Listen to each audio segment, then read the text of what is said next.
नमस्कार, मैं हूं अनिल वर्मा शेखर। रात के 10 बजे हैं और ये समय है बिग बुलेटिन का। आई विटनेस न्यूज पर बिग बुलेटिन में हम लोग ज्वलंत मुद्दों पर चर्चा किया करते हैं। पिछले दिनों हमने 2 कैबिनेट मंत्री खोए। उनमें एक बड़ा नाम था चेतन चौहान का, एक बड़ी पर्सनालिटी भारत के रहे वो, और उसके बाद में उन्होंने भारतीय जनता पार्टी में बहुत सक्रिय रूप से काम किया। 2 बार वो सांसद रहे, प्रदेश के मंत्री थे। इस बार कई महत्वपूर्ण विभाग उनके पास रहे और उनकी दर्दनाक मौत कोरोना से हुई। जो सरकार की तमाम व्यवस्थाएं हैं, जो दावे हैं, वो उस समय खोखले साबित हुए जब सरकार अपने मंत्री को ही नहीं बचा पाई। हम लोग तो केवल इतनी बात ही समझ रहे थे कि बात इतनी ही है कि चेतन चौहान जी को कोरोना हुआ, अस्पताल में वो भर्ती कराए गए और अस्पताल में इलाज उनका हुआ और उसके बाद में संक्रमण इतना अधिक हो गया कि उन्हें बचाया नहीं जा सका। हम लोग केवल इतनी बात समझ रहे थे। लेकिन 2-3 दिन पहले समाजवादी पार्टी के प्रवक्ता और विधान परिषद के सदस्य सुनील सिंह यादव साजन ने विधान परिषद में जो नज़ारा पेश किया, जो भाषण दिया, उससे वो मंजर बहुत ज्यादा शर्मनाक, दर्दनाक और क्या क्या शब्द उसके लिए कहे जाए। और जब सरकार घिर गई, भारतीय जनता पार्टी उन आरोपों से घिर गई, तब ये कहा जा रहा है, आज प्रचारित हो रहा है, उनकी पत्नी का बयान चलाया जा रहा है कि चेतन चौहान की मौत पर राजनीति ना की जाए। जो व्यक्ति इतनी बड़ी पर्सनालिटी रहा क्रिकेट के क्षेत्र में, और क्रिकेट के क्षेत्र के बाद में राजनीति में उन्होंने जो बुलंदियां छुई, अपने क्षेत्र से 2 बार वो सांसद निर्वाचित होकर के पहुंचे और इस बार विधानसभा में चुने गए तो कैबिनेट मंत्री बने। सुनील साजन का वो बयान, विधान परिषद का उनका भाषण उपलब्ध है, आपको गूगल की नेट पर मौजूद है। सुनिए, आपको हमने सुना वो भाषण। दरअसल सुनील साजन का बेड भी चेतन चौहान के बेड के पास ही था, पीजीआई के, जिस पीजीआई में जहां वो भर्ती थे। तो वहां का जो स्टाफ रूटीन में वार्ड में चेकअप करने के लिए निकलता है, तो बताते हैं सुनील साजन ने बताया है विधान परिषद सदन में, उच्च सदन जो है उत्तर प्रदेश का, कि डॉक्टर्स ने बड़ा बदतमीजी से ये पूछा कि चेतन कौन है, फिर पूछा चेतन के परिवार में और कौन कौन है, चेतन क्या करता है। इस तरह के बेहूदीपन भरे सवाल डॉक्टर्स द्वारा पूछे गए और सुनील यादव ने ये बताया है कि उनका बेड बगल में था। चेतन चौहान उस दिन भी बेड पर थे तो कुर्ता पाजामा पहने हुए थे। उन्होंने बताया कि हम कैबिनेट मंत्री हैं उत्तर प्रदेश सरकार के। लेकिन डॉक्टरों का अगला सवाल हुआ कि कहाँ के कैबिनेट मंत्री हैं। फिर चेतन चौहान ने बताया कि हम उत्तर प्रदेश के कैबिनेट मंत्री हैं। इसके बाद में भी डॉक्टर्स का जो बोलचाल का, बातचीत का अंदाज था, वो नहीं बदला। तो एक प्रदेश के कैबिनेट मंत्री के साथ जो व्यवहार जो व्यवहार है पीजीआई जैसे अस्पताल के स्टाफ का, उसके बाद में समझा जा सकता है कि लोहिया अस्पताल में क्या बीतता होगा या कन्नौज के मेडिकल कॉलेज में क्या बीतता होगा, ये चीज समझी जा सकती है। और सुनील साजन का भाषण आप सुनिए। हम अपने दर्शकों से भी कहेंगे कि उपलब्ध है सुनील साजन का भाषण, और हम भी जब इस बुलेटिन को पेश करेंगे तो हम भी उस भाषण को ऐड करेंगे, जोड़ेंगे और सुनवाएंगे आपको। तो वो भाषण सुनिए। और उसके बाद में जो सुनील साजन ने जो आंखों देखा हाल वर्णित किया है अपने उस भाषण में, उसे सुनकर के रोंगटे खड़े हो जाएंगे आप। जो देकर के आया हूं 19 दिन पीजीआई में, मैं वो सच्चाई आपको बताना चाहता हूं, सदन के माध्यम से उत्तर प्रदेश को बताना चाहता हूं, और सदन के माध्यम से ही अपने सभी माननीयों को भी बताना चाहता हूं कि कोई गलत फहमी में न रहे। हम तो ये कहेंगे, भगवान से प्रार्थना करेंगे कि किसी को कोरोना ना हो। हमारे ही बगल में, अब हम लोगों के बीच नहीं है, स्वर्गीय चेतन सिंह चौहान जी, मैं 13 नंबर बेड पर था और वो 14 नंबर बेड पर था। अगर नेता सदन सुनेंगे तो आप भी आश्चर्य रह जाएंगे। मैं 11 जुलाई को दोपहर में एडमिट हुआ और माननीय मंत्री जी 11 जुलाई की शाम को 5 बजे एडमिट हुए। और अब मैं जो कहने जा रहा हूं वो दुर्भाग्य है हमारा भी, माननीयों का भी, और जो लोग अस्पताल में भर्ती हो रहे हैं उनका भी। 8 लोगों का वार्ड, माननीय जी, 8 लोगों का वार्ड, जहां 8 कोरोना संक्रमित लोग होते हैं, डॉक्टरों की, नर्सों की और वहां की टीम आती है तो गेट से ही पूछते हैं कि चेतन कौन है। तो माननीय मंत्री जी क्योंकि बहुत सरल थे, उन्होंने हाथ खड़ा किया, टीम आती है, उन्होंने कहा चेतन आपको कब हुआ कोरोना? तो उन्होंने अपनी बात बताई। तो फिर एक दूसरा स्टाफ बोलता है चेतन क्या करते हो तुम? वो कुर्ता पैजामा में थे, मैं तो पैंट शर्ट में था। खैर, तो माननीय मंत्री जी ने कहा कि मैं कैबिनेट मंत्री हूं। तो एक स्टाफ ने कहा कि कहां के? तो उन्होंने कहा उत्तर प्रदेश सरकार। तो मैं सोच रहा था कि ये लोग कैसे इस बदतमीजी से बात कर सकते हैं, लेकिन मुझे यह भरोसा हुआ कि जब माननीय मंत्री जी ने कह दिया कि मैं उत्तर प्रदेश सरकार का कैबिनेट मंत्री हूं, तब शायद वो चेतन जी कहेंगे या थोड़ा आदर करेंगे। लेकिन ये सुनने के बाद भी जब पीजीआई के स्टाफ ने कहा कि चेतन तुम्हारे घर में और कौन कौन संक्रमित है, तो मुझे गुस्सा भी आया, दुख भी हुआ और सरकार पे भी गुस्सा आया। मतलब सरकार का इतना भी दबाव नहीं है भाई। कैबिनेट मंत्री के बाद कौन होता है? मुख्यमंत्री। तो इसका मतलब उत्तर प्रदेश में केवल योगी आदित्यनाथ जी का सम्मान होगा। अगर शर्मा जी को कोरोना हो गया तो आपके साथ क्या व्यवहार होगा आप सोच नहीं सकते। हम नहीं चाहते, हम तो भगवान से प्रार्थना करेंगे कि आपको नहीं, किसी को ना हो। लेकिन उसके बाद मान्यवर, मुझे जब गुस्सा आया, मैं अपना गुस्सा नहीं रोक पाया, तो मैंने डॉक्टर से कहा कि आप जानते हैं कौन है? चलिए आप नहीं प्रभाव में आ रहे हैं कि ये योगी सरकार के कैबिनेट मंत्री हैं, ये वो हैं जो देश के लिए क्रिकेट खेलते थे। तो उस डॉक्टर ने कहा अच्छा ये वो चेतन है, और ये कहते हुए डॉक्टर और स्टाफ पूरा चला गया। वो 2 दिन तक हमारे बगल में रहे। मतलब वो, मैं ये कह सकता हूं कि जिस घुटन में थे वो माननीय शर्मा जी नहीं महसूस कर सकते। और मुझे जो शब्द नहीं कहना चाहिए, वो कोरोना से हमको आपको छोड़ के नहीं गए, सरकार की अव्यवस्था से हमको आपको छोड़ करके गए। मतलब और कोई नहीं कहेगा कि सरकार में कैबिनेट मंत्री के बाद तो बस मुख्यमंत्री का दर्जा होता है। तो उसके मतलब ये है कि पीजीआई का अस्पताल हो और कैबिनेट मंत्री हो और उसके बाद में दुर्व्यवहार की पराकाष्ठा हो। बार-बार फोन पाई आप लोगों को। क्या कहा जा सकता है इसके बाद? क्या कहा जा सकता, क्या शब्द इस्तेमाल किए जाए इसके बाद? तो आज की इस चर्चा को हम इसी सारे परिदृश्य के आसपास समेटेंगे। आज की चर्चा में शामिल हैं भारतीय जनता पार्टी से सत्यपाल सिंह जी हैं, पार्टी के वरिष्ठ नेता। डीएन कॉलेज के प्राचार्य डॉक्टर मुकेश सिंह हैं। समाजवादी पार्टी से मनदीप यादव जी हैं, पार्टी के जिला महामंत्री हैं।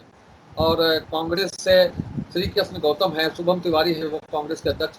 और व्यापार मंडल के प्रदेश के उपाध्यक्ष अनुपम अग्रवाल जी बुधवार को हम सबके साथ रहते हैं, आज वो हैं हम सबके साथ में, और आज की चर्चा में वो भी अपना विचार रखेंगे। तो हम शुरू करते हैं मनदीप यादव जी से कि क्या जो भाषण सुनील यादव ने पेश किया है उत्तर प्रदेश की, अब उस पर ही सवाल उठाए जा रहे हैं कि सुनील साजन अपने सहयोग भी कर रहे हैं, राजनीति कर रहे हैं, और सुनील साजन को क्या मतलब, तो मतलब ये है कि मानवता मर गया है। अगर आदमी मरता भी हो, उसके साथ दुर्व्यवहार भी होता हो, तब भी ये लाइन खींच कर देखी जाए कि वो भारतीय जनता पार्टी का है या समाजवादी पार्टी का। इसका मतलब तो ये माना जाए, अगर सुनील यादव ने उच्च सदन में भाषण में जो सारा मंजर पेश कर दिया है, तो इसका मतलब सुनील यादव को माफी मांगनी चाहिए। गलती उन्होंने बहुत बड़ी की, जो सरकार के सामने वस्तु स्थिति पैदा कर दी। इसका मतलब तो मनदीप यादव जी यही समझा जाए ना, जब ये कहा जा रहा है कि राजनीति न की जाए, मतलब एक आईना दिखाने का काम सुनील साजन ने किया है। और इससे ज्यादा शर्मनाक, और इसके बाद तो एक ही स्थिति बनती है कि सरकार इस्तीफा दे दे।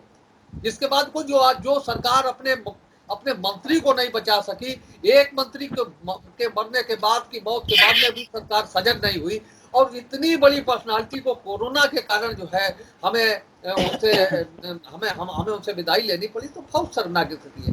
क्या क्या शब्द हैं आपके पास मुकेश मनदीप यादव जी? देखिए, जिस तरह से हमारी पार्टी के माननीय एमएलसी सुनील साजन जी ने विधान परिषद में साक्ष्यों सहित सरकार की और मेडिकल फैसिलिटीज की, स्पेशली पीजीआई में जो उसका सही आईना, सही चेहरा दिखाने का काम किया है, स्पष्ट रूप से वो उससे स्पष्ट हो गया है कि लखनऊ के साथ साथ समूचे उत्तर प्रदेश में मेडिकल फैसिलिटीज के साथ साथ उत्तर प्रदेश सरकार में क्या हाल है। ये साक्ष्यों सहित बात हमारे एमएलसी महोदय ने कही है। अगर भारतीय जनता पार्टी को लगता है कि सुनील साजन जी ने कहीं न कहीं इसको ट्विस्ट किया है, कहीं न कहीं काल्पनिक बातें कही हैं, तो इसकी जांच करा ले। जांच कराने के बाद में क्या भारतीय जनता पार्टी की सरकार इस्तीफा देने को तैयार है? क्या मुख्यमंत्री इस चेतन चौहान जी की मौत की जिम्मेदारी लेने को तैयार है? ये वो दल है, ये वो लोग हैं जो लाश के ढेरों पे राजनीति करते हैं, तरह तरह के बचाव करेंगे। अभी आइएगा, आप इंटरव्यू लेंगे, अभी बयान आएगा कि नेचुरल डेथ है, स्वाभाविक डेथ है, जबकि मैं तो मानता हूं कि चेतन चौहान जी के इस मौत के जिम्मेदार सीधे सीधे भारतीय जनता पार्टी की सरकार है, उत्तर प्रदेश सरकार है।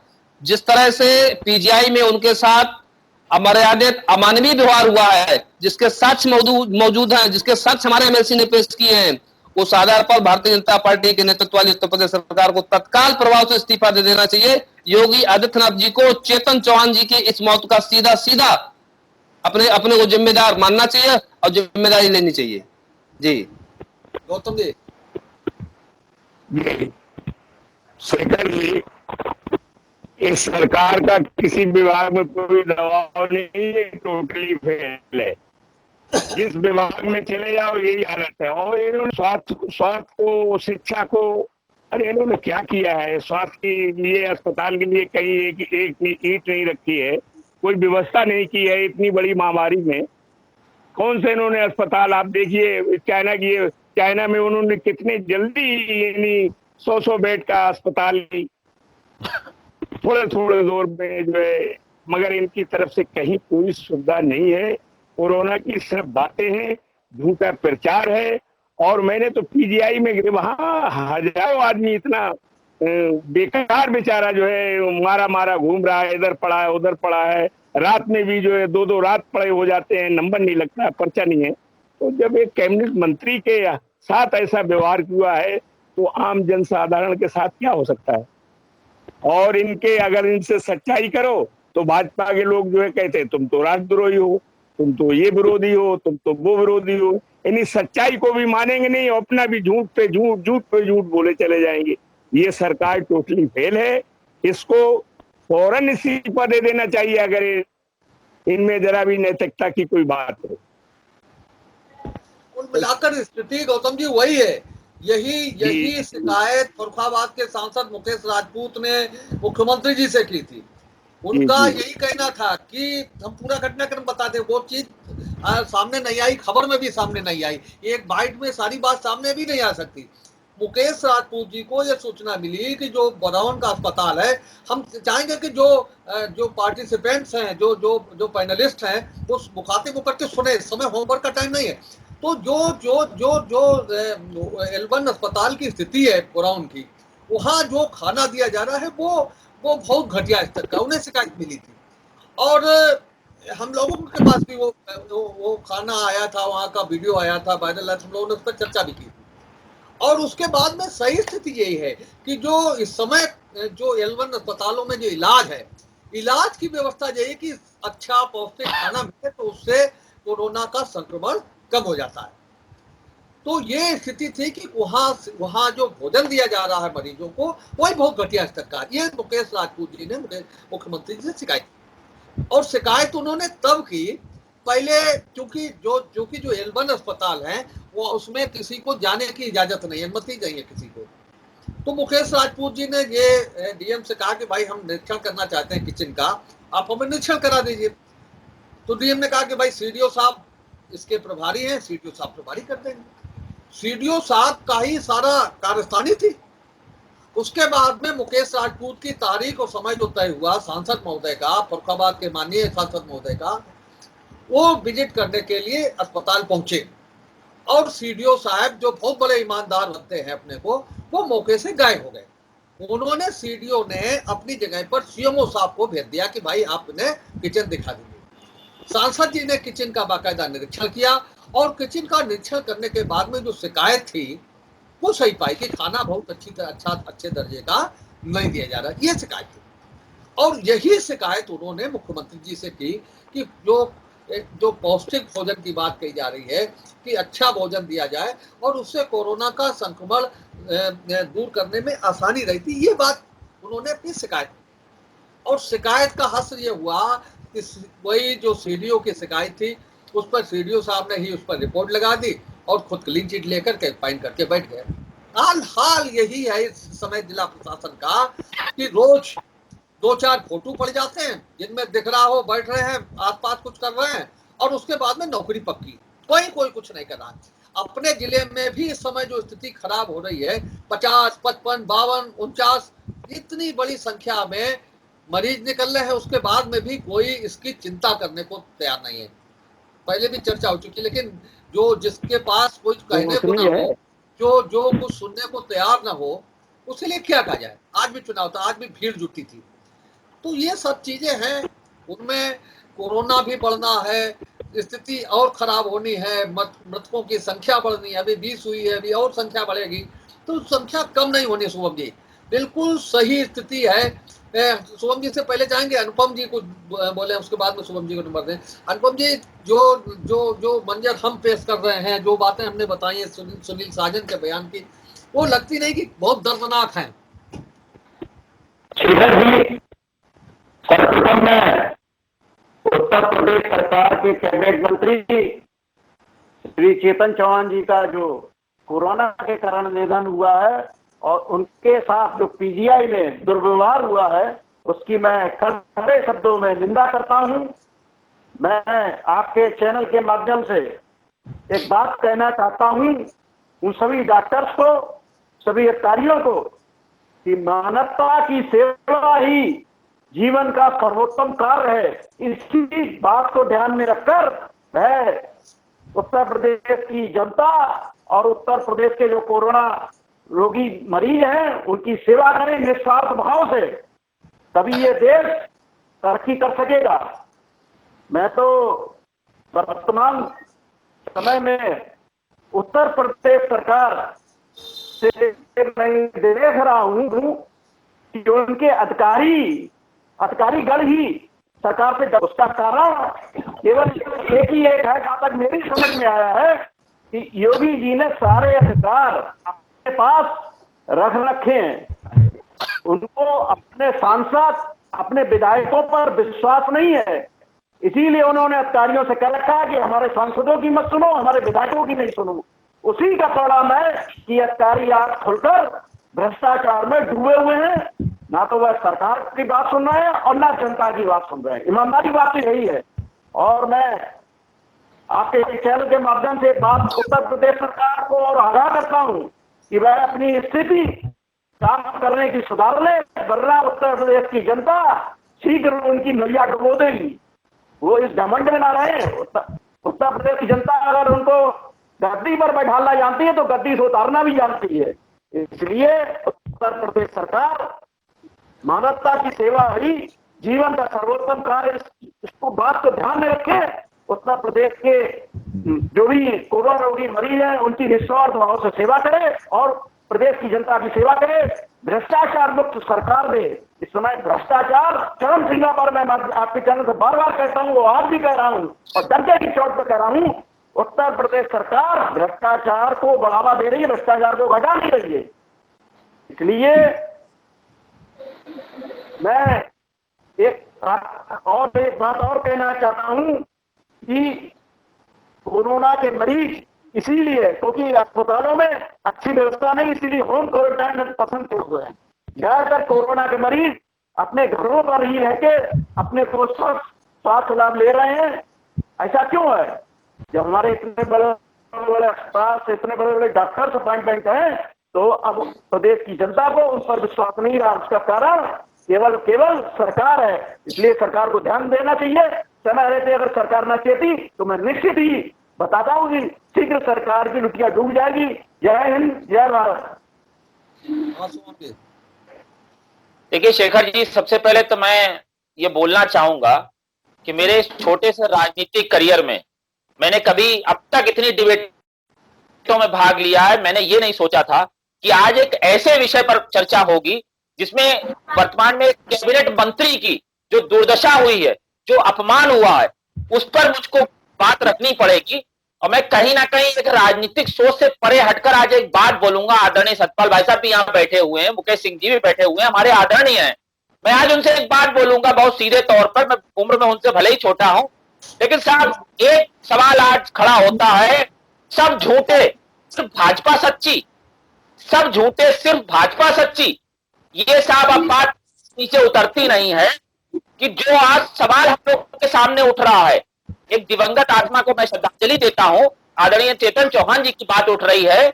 इतना सरल स्वभाव का व्यक्ति, भारतीय जनता पार्टी का नेता, उसके साथ ये जो दुर्व्यवहार हुआ है, हो सकता है आप लोग ये कह दें विधान परिषद सदस्य सुनील साजन जी राजनीतिक कार्ड खेल रहे हैं, लेकिन साहब ये वही सुनील साजन है जो आदरणीय चेतन चौहान जी के बगल वाले बेड पर थे। उनकी बात पर भी आप नहीं मानेंगे, ये मुझे भरोसा है।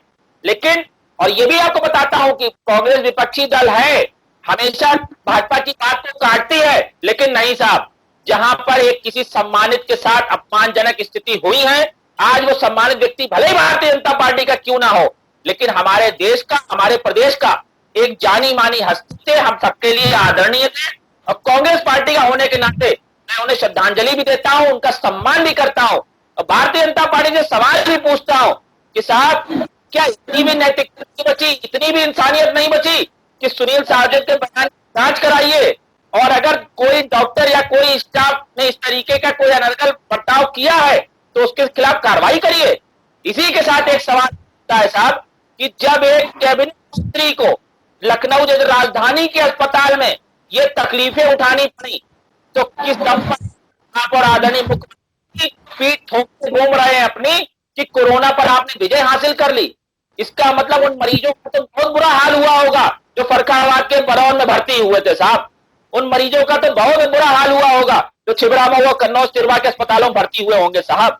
क्या इस स्तर पर कभी भारतीय जनता पार्टी ने चिंतन करने का प्रयास किया है? अरे आप सैकड़ों गाली दे दीजिए कांग्रेस को, आप सैकड़ों गाली दे दीजिए सपा को, लेकिन उन जानों के बारे में आज मुझे लग रहा है कि कोरोना सिर्फ इस व्यवस्थाओं को कहीं ना कहीं साधने की एक व्यवस्था बना ली गई है, और प्रशासन के लिए तो कोरोना सिर्फ एक कमाई का जरिया है। ये मैं खुला आरोप लगा रहा हूं। प्रशासन के लिए कोरोना एक अवसर है, सरकार के लिए कोरोना एक अवसर है। आप हमारी आवाज को कुचल दीजिए, हमारी बात को कुचल दीजिए, लेकिन आपसे निवेदन है साहब, देश की जनता के प्रति ये व्यवहार मत रखिए, क्योंकि जब एक मंत्री के लिए ऐसी खबर आती है तो कहीं ना कहीं पूरे प्रदेश में ऐसी एक भावना व्याप्त हो चुकी है डॉक्टरों के बीच में और प्रशासनिक अधिकारियों के बीच में कि कोरोना अवसर है, इस पर आप लोग कोई कदम नहीं उठा रहे। और आज एक सवाल है कि इसी एल्बर्ट अस्पताल को लेकर, जैसा कि शेखर जी ने इंगित किया कि मुकेश राठौर जी ने खबर उठाया, तो मैं पूछना चाहता हूं भारतीय जनता पार्टी से और उनके नेताओं से, प्रदेश लेवल के भी नेताओं से पूछना चाहता हूं कि ये कौन सा तरीका है साहब कि जिस सीडीओ के लिए कंप्लेंट कर रहे हैं आपके सांसद जी, उसी सीडीओ को जांच का अधिकार दे दिया। क्या इतना कमजोर हो गया है आप लोग का सोचने का तंत्र? क्या इतनी कमजोर हो गई आपकी व्यवस्था कि आपने जो है जिसके खिलाफ जांच है उसी को जांच करने की व्यवस्था अधिकार दे दिया? ये सारी अजीब सी भारतीय जनता पार्टी और कहीं पर भी इस तरीके का कभी किसी और सरकार ने कोई कार्य किया हो मुझे नहीं लगता। आज शर्मिंदगी का विषय है और मैं कहीं ना कहीं दिवंगत आत्मा के लिए पूछता हूं और सच्चाई जानना चाहता हूं। डॉक्टर मुकेश सिंह जी। जी भाई साहब, प्रणाम भाई साहब। देखिए, आदरणीय चेतन चौहान जी के कोरोना के संदर्भ में जो बयान सुनील साजन जी का आया है, मैं समझता हूं सरकार ने उस पर संज्ञान लिया है। ऐसा नहीं कि सरकार ने उस पर संज्ञान नहीं लिया है। माननीय मुख्यमंत्री जी ने जिलाधिकारी को और सीएमओ को दिन में 2 बार कोरोना के संदर्भ में मीटिंग करने के लिए निर्देशित किया। पूरे उत्तर प्रदेश में, पूरे भारतवर्ष में कोरोना को नियंत्रण करने के लिए जो डेथ रेट है वो बहुत कम है। जितना मृत्यु दर 2 पॉइंट समथिंग है, पूरी दुनिया में अगर सबसे ज्यादा कोरोना नियंत्रण हुआ है तो भारतवर्ष में हुआ है। और उत्तर प्रदेश उसका एक नजीर है कि जहां सबसे कम मृत्यु दर है दूसरे प्रदेशों की अपेक्षा भी। जहां तक बात है डॉक्टर्स की, हम कहते हैं जो डॉक्टर्स गड़बड़ हैं या आज ऐसा संज्ञान भी लिया गया है, जो प्रशासनिक अधिकारी इसमें लापरवाही बरत रहे हैं उनके खिलाफ कार्रवाई भी हो रही है। नोएडा के डीएम को बदला गया, इसीलिए बदला गया कि वहां कोरोना पर नियंत्रण नहीं हो रहा था। इसी तरीके से दूसरी जगह लोग बदले गए। लगातार माननीय मुख्यमंत्री जी इस पर नजर रखे हुए हैं और जो अधिकारी या जो डॉक्टर्स इसमें गड़बड़ी कर रहे हैं उनके खिलाफ कार्रवाई भी हो रही है। सुनील साजन जी के बयान को मैं गलत नहीं बता रहा हूं, मैं जरूर कह रहा हूं कि उन्होंने अगर सरकार के संज्ञान में लाया है तो इस पर कार्रवाई होनी चाहिए। और जो अच्छे डॉक्टर्स हैं उनका हम सम्मान करें, जो वास्तव में अभद्र व्यवहार कर रहे हैं तो उनके खिलाफ कार्रवाई होनी चाहिए। सतपाल जी। सर जी, मुझे लगता है कि इससे ज्यादा घटिया राजनीति और नहीं हो सकती। और जिसके चौहान करते हैं, भारतीय जनता पार्टी के 4 मंत्रियों के बेड उनके बगल में थे, उसमें रघुवर सिंह जी दंता प्राप्त सुविधा बोर्ड के चेयरमैन भी उनके बगल में। ऐसा नहीं था कि ये जो, और जब तक चेतन चौहान ऐसे मंत्री नहीं थे कि अगर उनके साथ दुर्व्यवहार होता तो उस समय वो नहीं कहते, वो बाद में रिफर किए गए वहां जब उनके गुर्दे में प्रॉब्लम। और उनके बगल वाले हमारे 3 मंत्री और थे, वो भी उस समय इस विषय को वहां उठा सकते थे। ये दुर्भाग्यपूर्ण स्थिति है कि जो आज देखा गया है और उसके बाद तक सुनील साजन ने कई दिनों के बाद इस विषय को एक सोची समझी रणनीति के तहत मीडिया में उजागर किया। अगर नहीं हमारे 4 मंत्री उनके बगल में थे, वो क्या ये बर्दाश्त कर सकते थे क्या? वो कंप्लेंट नहीं कर सकते थे क्या? और इसलिए मुझे नहीं लगता है कि लोग इतने स्तर की नहीं आना चाहिए। और जहाँ तक की बात है, होम क्वारंटाइन की बात कर रहे थे अभी, ये पूरे देश भर में 80% लोग होम क्वारंटाइन दिल्ली में हो रहे हैं, जो इनके घर में रहने की सुविधा है। और हजारों पेशेंट जब होते हैं, लाखों की संख्या में जब पेशेंट बढ़ जाते हैं, तो आपके पास इतने अस्पतालों में आप ये बात कर रहे हो तो अस्पताल थोड़ी है, आप तो स्कूल और कॉलेज को भी क्वारंटाइन सेंटर बनाया गया है। डॉक्टर्स के जगह कंपाउंडर तक को भी ट्रेनिंग देकर उनको वहाँ ड्यूटी दी गई है। तो आप कोई जिनमें नॉर्मल चीजें हैं, आप सारे लोग कह रहे हैं तो उनकी कोई दवा नहीं है, केवल विटामिन सी और डी वहां भी दी जाती है। आप अपने घर में अगर आपके पास एटमॉस्फेयर ठीक है, आपके घर में रहने के लिए अलग शौचालय है, तो आप उसमें रह सकते हैं। अगर सीधे पेशेंट नहीं है, 4 दिन के 5 दिन के बाद लोग ठीक हो, आप तो संख्या ये स्थिति हो गई कि 5 दिन में भी पेशेंट ठीक होकर घर पे वापस जाने लगे। और इतनी बड़ी व्यवस्था को सरकार ने बनाया है। जो लोग कंप्लेंट करने वाले हैं, शिकायत करने वाले, हमें नहीं कहते कोई व्यवस्था पूर्ण हो सकती है। और जो जिन दलों के लोग बात करते हैं उनको जरा, महाराष्ट्र में भी उनकी सरकार है, राजस्थान में भी उनकी सरकार है, जरा उनको इन सब चीजों पर, छत्तीसगढ़ में भी उनकी सरकार है, जरा देखें ना, औसत एवरेज देखें अपने यहाँ का, अपने लोगों को कितनी सुविधाएं वो वहाँ इतने अच्छे तरीके से। इसलिए आरोप प्रत्यारोप अलग बात है। आज उत्तर प्रदेश को पूरे देश एक मानक के रूप में मानता है। आज उत्तर प्रदेश सरकार ने, इतना बड़ा राज्य है कि 3-4 राज्य मिला दो, उसके बाद भी इतनी बड़ी आबादी वाला, 24 करोड़ की आबादी वाला प्रदेश है, जहां हम ये मानते हैं कि तमाम सुविधाओं के बाद भी अभी सुविधा अभाव है। डॉक्टर अच्छे डॉक्टर अच्छे दिन भी अभाव है। आज भी हमारी जो स्थिति है उसमें से नहीं, लेकिन उसमें से जितनी अच्छी व्यवस्था, और मुख्यमंत्री 24 जो मुख्यमंत्री जिसके पिताजी एक्सपायर हो गए और बैठक छोड़कर पिताजी की अर्थी को कंधा देने नहीं गया, ये उत्तर प्रदेश की जनता की सेवा के लिए जो मुख्यमंत्री लगा रहा, बताया ना कौन दल के लोग ऐसे ऐसे किसी दल का कोई नेता हुआ है हिंदुस्तान में जिसके पिताजी एक्सपायर हो जाए और कोरोना की मीटिंग छोड़ के वो आदमी नहीं जाए, बैठा रहे। और आप ऐसे मुख्यमंत्री पर अक्षम होने के आरोप, व्यवस्था होने के आरोप, इस प्रकार की घटिया राजनीति थोड़ा बंद करिए। और कुछ ये समाज सेवा है, आप भी जहाँ कुछ कर सकते हो व्यवस्थाएं कर। मनदीप जी क्यों घटिया राजनीति कर रहे हैं भाई? देखिए शेखर जी, जिस तरह से भारतीय जनता पार्टी के साथी ने ये सारा ज्ञानवर्धक बातें कही हैं, ये बातें हजम होने वाली नहीं है।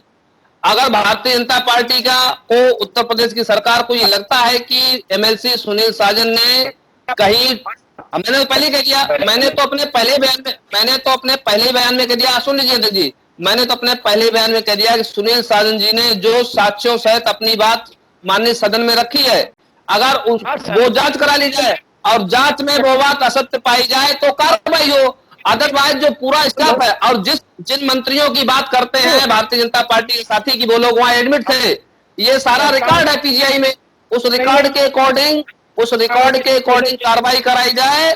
सरकार, भारतीय जनता पार्टी की सरकार कम से कम अब तो शर्म करे। और सुनिए, आप यहाँ पे आप सदन के बाहर आप ये बात कर रहे हैं, सदन में जब बात माननीय सुनील साजन जी कह रहे थे तब भारतीय जनता पार्टी के साथी भी वहां मौजूद, सम्मानित सदस्यगण वहां मौजूद थे, उनको वहां पे विरोध करना चाहिए था, उनको साक्ष्य मांगने चाहिए थे, सदन को जांच करानी चाहिए थी, सरकार को जांच करानी चाहिए थी। क्यों बैठे रहे अब तक? कहीं न कहीं जो व्यक्ति साक्ष्यों सहित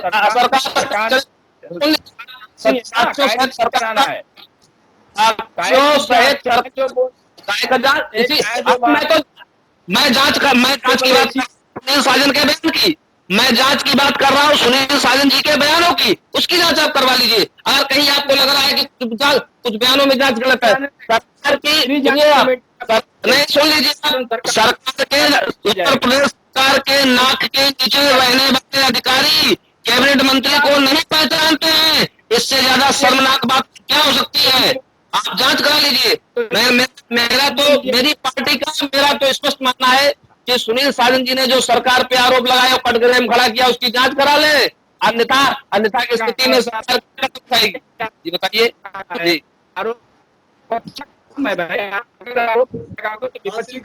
निर्माण करोगे अपने। देखिए, मेरा ये कहना है, मेरा ये कहना है, अरे भाई मेरा ये कहना है कि चलो आप राजनीति की बात छोड़ दो। आज हाई कोर्ट ने क्या कहा है? हाई कोर्ट ने आपकी सरकार को बहुत फटकार लगाई है और उन्होंने माना है कि आप फेल हैं कतई, और उन्होंने कहा कि कंपनी पे जो है ये मानने को तैयार नहीं है, ये मानने को तैयार नहीं है। न्यायपालिका कह रही है, हाई कोर्ट ने कहा है कि लॉकडाउन कर दीजिए, ये नहीं कहा व्यवस्था खराब है। ये कहा लॉकडाउन, इसीलिए कहा है कि आप इसको लॉकडाउन करिए और बड़ा सख्ती से करिए। किस लिए कहा? इसीलिए तो कहा है, उन्होंने माना है। नहीं कहा व्यवस्था खराब, लॉकडाउन इसलिए कहा है कि सोशल डिस्टेंसिंग नहीं हो रही, बाजार खुल रहे हैं, इसलिए सरकार नहीं व्यवस्था कर रही। सबसे ज्यादा ये नियमों का उल्लंघन तो आपके ही पार्टी के लोग कर रहे हैं, सबसे ज्यादा उल्लंघन कर रहे हैं। जहाँ आप देख लीजिए, आप पे कोई कानून ही लागू नहीं होता, दूसरों पे कानून लागू होता है। इससे उल्लंघन कर रहे हो सकता है। नहीं, अरे क्यों नहीं, माननीय मुख्यमंत्री जी ने Monday to Friday Uttar Pradesh के मार्केट्स को खोलने की बात कही है और पूरा निर्देश दिया है कि इस तरह से व्यवस्था रखी जाए, लेकिन गवर्नमेंट उसका पालन कराने पूरी तरह से विफल है, प्रशासन पालन कराने पूरी तरह से विफल है। हाई कोर्ट को उसमें हस्तक्षेप करना पड़ रहा है, बिल्कुल पूरी तरह से करना पड़ रहा है। कोरोना का बाजार खुल रहे हैं कि नहीं खुल रहे हैं भाई? इतवार को कहा व्यापारी लोग रोज मांग कोरोना का, और उसका भी आप फायदा उठा रहे हो। दोनों तरफ मिले। अरे 21 दिन में ये देखे, 21 दिन में बंद कर देंगे। महाभारत 18 दिन हुआ, ये 21 दिन में बंद हो जाएगा।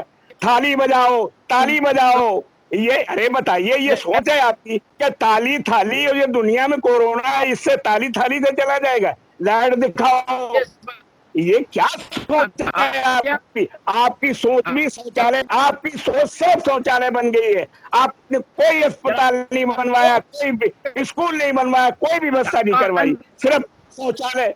अब वो भी हो नहीं पा रहा है, आप वो भी हो नहीं पा रहा है। हमारे यहाँ आइए, कोई शौचालय के प्रयोग नहीं है, सारे अब भी जा रहे हैं खेतों में।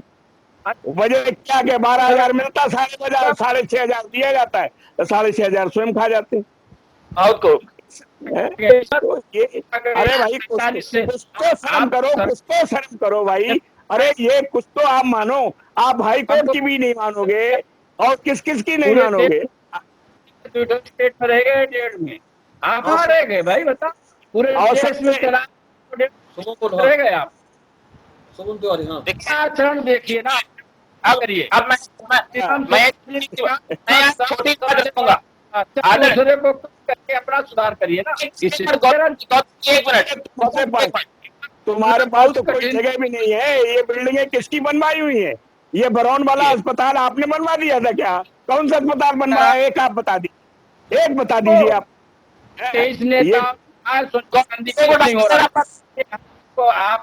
आप क्या कर रहे हैं? आज तो आपकी पार्टी के लोगों ने सवाल उठाया ना। अरे ये हमारे बनाया हुआ बेच बेच के खा रहे हो आप, हमारा बनाया हुआ सब बेच बेच के खा रहे हो, सब बेच बेच के खा रहे हो आप। हमारे बनाए हुए कराए, आपने क्या बनाया? आप बताइए तो, क्या बनाया? कौन से बनाए हुए अपने किसी का? अब क्यों नहीं उसमें उद्घाटन क्यों नहीं कर रहे हो? आप अपना इतिहास तो देख लीजिए, इतिहास देखिए। आप अपने इतिहास बताइए, योगदान आपका क्या है? एक नाम बता दीजिए आप, आपका एक नाम बता दीजिए जिसका देश की आजादी में नाम हो। लिस्ट उठा आपने लीजिए। यही कहा है कि आप मानते नहीं है, आप मानते नहीं, अपनी बात को थोपने की जरूरत है।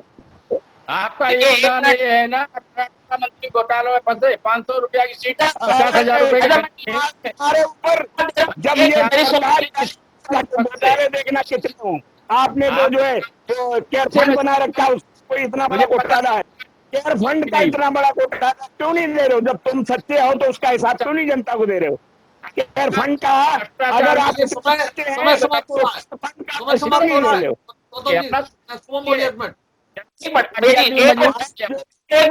पूर्वक मेरी बात सुन लीजिए।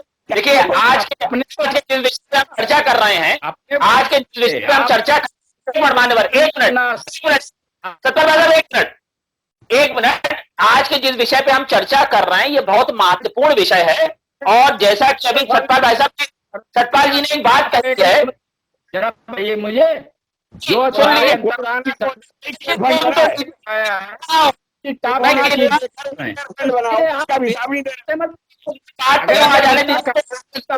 कोरोना का ठीक नहीं देश को मारना। भारतीय जनता पार्टी के लिए कोरोना भारतीय जनता पार्टी है जिसे अरे ये अंतरराष्ट्रीय सर्वे हुए हैं, उसमें योगी जी पूरे देश में सबसे बेस्ट मुख्यमंत्री उन्होंने कहा है ना, हमारी पार्टी ने कहा है। आपको मैंने क्या रखा है, हर जगह करता है। क्या आप ट्रम्प की बात कर रहे हो? क्या बात कर रहे हो आप? फेसबुक के बाद पे तो लालटेन लग गया है हर जगह। बहुत बड़े, सबसे ज्यादा अगर किसी बासी मजाक बनाया जा रहा है तो किसका बनाया जा रहा है? करिए भाई, बिना तैयारी के आप जो है कहाँ किससे लड़ पाओगे? जी बिल्कुल तैयारी है, बिल्कुल तैयारी है। जरा मेरी बात सुन लीजिए, जो आज के हम देखिए हमारे नेताओं ने लिखा है, सोनिया जी को पत्र, बताओ तुम्हारा संगठन का मैटर है, उनका वो उनके संगठन का मैटर है और पार्टी का बिजनेस सब काम सुचारू रूप से चल रहा है, सब चल रहा है सुचारू रूप से। पार्टी पहले ठीक सुचारू भी बड़े आप सही हो लीजिए, उसके बाद मत करो, आप सही हो, हम चिंता न करो, तुम्हारी वजह से पूरा देश परेशान है, पूरी जनता परेशान है। और सोनिया हमारा ये संगठन हो जाएगा। देखिए, अपनी वजह से क्या परेशानी? चुनाव दुनिया होगा। के कानून हैं? परेशान है। आदरणीय आपने उन्होंने थोड़ा सपोर्ट थोड़ा समाप्त कर रहे हैं, समाप्त कर रहे हैं आज की डिबेट। हम चाहेंगे मुकेश सिंह जी आज की डिबेट का समापन करें और संक्षिप्त में जो चर्चा रही है उस पर एक अच्छी टिप्पणी करें। इसमें छोटी सी बात समापन बोला। देखिए तो तुम्हें आपको हम समय 2 बार दे चुके हैं, आप नहीं बोल पा रहे हो, अपना नंबर नहीं ले पा रहे निश्चित हो, तौर देखिए समापन करें। से शेखर जी, निश्चित तौर से उत्तर प्रदेश सरकार से मैं एक निवेदन भी करना चाहता हूं भारतीय जनता पार्टी के नाते से कि कोरोना की जो व्यवस्था है, अगर उसमें कहीं कोई दिक्कत आ रही है, कहीं कोई गड़बड़ी है, तो उन लोगों के खिलाफ, चाहे प्रशासनिक अधिकारी हो, चाहे चिकित्सा क्षेत्र के अधिकारी हो या डॉक्टर्स हो, उनके खिलाफ जरूर कार्रवाई होनी चाहिए। और निश्चित तौर से उत्तर प्रदेश की सरकार अच्छा काम कर भी रही है और आगे भी करेगी। मैं इसी के साथ अपनी बात समाप्त कुल करता हूं। मिलाकर धन्यवाद। स्थिति ये है कि ताली ताली शायद सही दीजिए। जो ताली गौतम जी, सही गौतम जी जी, जी। खत्म हो गया समय खत्म हो गया। जो धन्यवाद स्थिति, जो राठौर जी, नजारा बिल्कुल सही कहा। विधान परिषद में दिखाया गया है, उस नजारे से हम सबक लेकर कुछ फर्रुखाबाद के अस्पतालों में सुधार कर सकें। जिसकी शिकायत, जिसकी तमन्ना सांसद जी की है कि वो शिकायत करने के बाद में भी वो सुधार नहीं कर पा रहे हैं, तो हम चाहेंगे कि आने वाले दिनों में कुछ सुधार हो और जो स्थिति, जो जो ट्रेलर निकल के आ रहा है, उससे उससे जो स्थिति बनने वाली है या बन रही है, उसमें सुधार हो। आज की चर्चा को हम यही समाप्त कर रहे हैं। आज की डिबेट में भाग लेने के लिए सत्यपाल जी का, मुकेश सिंह जी का, मनदीप यादव जी का, श्री कृष्ण गौतम जी का, शुभम तिवारी जी का और अनुपम अग्रवाल जी का बहुत बहुत धन्यवाद। कल हम फिर मिलेंगे एक नई चर्चा को लेकर, एक नई डिबेट को लेकर के। तब तक के लिए इजाजत दीजिए। शुभ रात्रि। शुभ रात्रि। शुभ रात्रि। शुभ रात्रि। उम्मीद है आपको हमारा ये एपिसोड पसंद आया होगा। आप हमारे चैनल को सब्सक्राइब करिए, इस वीडियो को लाइक करिए और अपने दोस्तों के साथ शेयर करिए। यही निवेदन आपसे है।